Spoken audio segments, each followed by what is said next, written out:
E se a gente pegasse a teologia medieval e aplicasse a um dos heróis mais queridos dos desenhos dos anos 80? Parece uma ideia bem maluca, eu sei, mas é exatamente o que faremos hoje. A proposta é colocar o Bob, o bárbaro, num julgamento teológico para decidir o destino eterno dele. Tudo de acordo com as regras do inferno de Dante, Alighieri. Para refrescar a memória, esse aqui é o Bob. O mais novo e, vamos dizer, o mais esquentadinho do grupo de amigos que foi parar no mundo de Dungeons and Dragons ou Caverna do Dragão, como ficou famoso aqui no Brasil. Um pequeno grande guerreiro sempre pronto para defender a turma com aquele seu tacape poderoso. Só que, por trás daquela carinha de herói de desenho animado, existe uma alma, com ações, com paixões, e pela moralidade super rígida do século XIV, essas ações têm consequências, consequências eternas.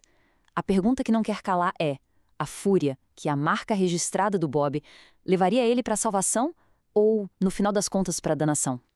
Então, vamos encarar essa análise como se fosse um caso de tribunal, sabe? A Divina Comédia vai ser o nosso código penal. Com ela, a gente vai investigar a alma desse personagem e definir, com base nas evidências, qual seria o lugarzinho exato dele na arquitetura do inferno, que comece o julgamento. Bom, aqui está o nosso réu, Bob, o bárbaro. A questão central do caso é a seguinte: uma criança de 8 anos pode ser considerada moralmente responsável por atos de violência, mesmo que esses atos tenham sido cometidos num mundo de fantasia para proteger os amigos? Vamos dar uma olhada no perfil do acusado. Ele tem só 8 anos, é um bárbaro de pavio curtíssimo, e tudo que ele faz é motivado por um medo gigantesco de parecer fraco. E o detalhe crucial: o tacape trovão dele não é só uma arma, é uma ferramenta de destruição em massa.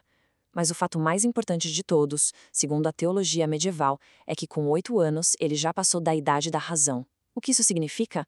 Que ele é totalmente capaz de cometer um pecado mortal. A idade dele, portanto, não serve de álibi. Ok, agora precisamos entender a lei que estamos usando. O inferno de Dante não é só um lugar de sofrimento aleatório e caótico. É uma estrutura superorganizada e hierárquica, onde a gravidade do pecado é que define o quão severa vai ser a punição. Essa hierarquia de pecados de Dante é fascinante e se divide em 3 grandes categorias. Lá no topo do inferno, mais perto da superfície, fica a incontinência, que são os pecados por falta de autocontrole. Descendo mais, a coisa piora com a violência, que é quando a pessoa escolhe deliberadamente machucar alguém.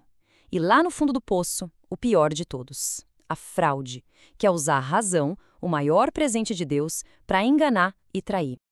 E para a gente entender o veredito final, é preciso conhecer um conceito chamado contrapasso. Pensa nele como a justiça poética do inferno. A punição reflete o crime de forma simbólica. O pecador fica eternamente preso numa versão distorcida da sua própria falha.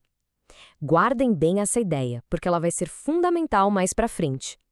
Com as regras do jogo definidas, nosso processo investigativo vai começar eliminando as acusações mais leves.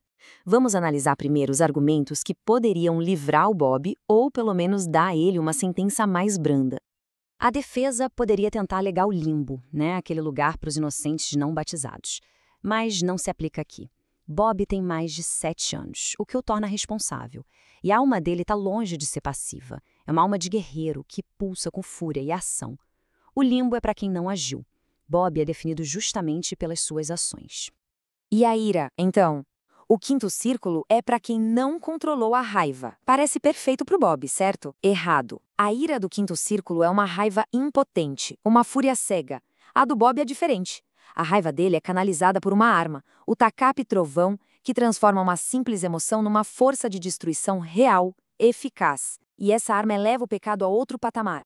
Bom, se não é inocência e se não é só um pecado de ira, o que sobra? A investigação nos leva para uma conclusão um pouco mais sombria. Vamos agora construir o caso para o pecado de violência, que tem seu lugar reservado lá no 7º círculo do inferno. Se a gente analisa a ação do Bob, a ferramenta que ele usa e a motivação dele, tudo isso sob a ótica de Dante, o padrão fica bem claro. Ele usa a força física com uma arma que amplifica o dano e é motivado pela intenção de dominar a ameaça.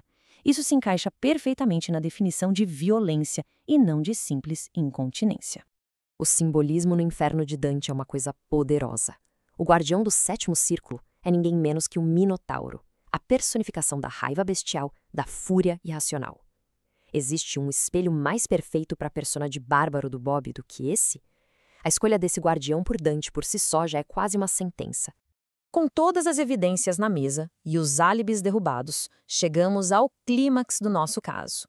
É o momento de proferir a sentença final e descobrir qual vai ser a justiça poética reservada para o nosso pequeno bárbaro.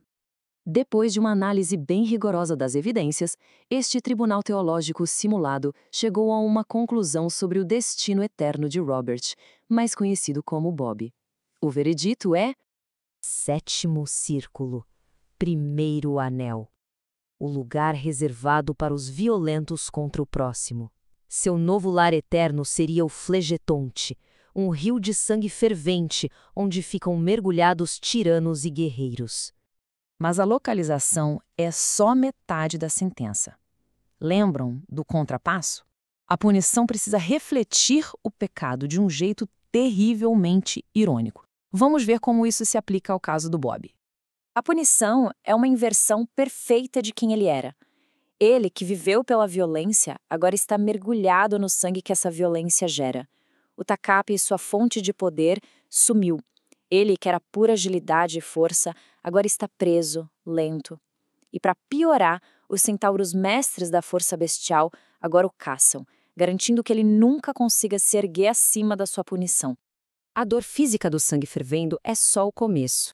Como em todo o inferno de Dante, o verdadeiro castigo é aquele feito para quebrar o espírito, para atacar a essência da alma do pecador. E aqui está a cereja do bolo do contrapasso. O maior medo do Bob era parecer fraco. A punição eterna dele é exatamente isso, uma existência de fraqueza perpétua, de impotência.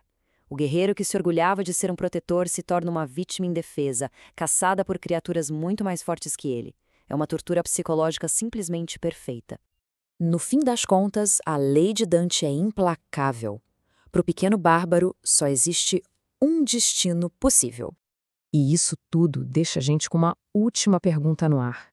Se olharmos com os olhos de hoje, vemos uma vítima, uma criança forçada a lutar num mundo hostil. Mas sob a lógica de Dante, vemos uma alma que se deixou definir pela violência. O que pesa mais, a intenção ou a ação? A justiça divina, nesse caso, assume a forma de uma tragédia, da qual não se pode escapar.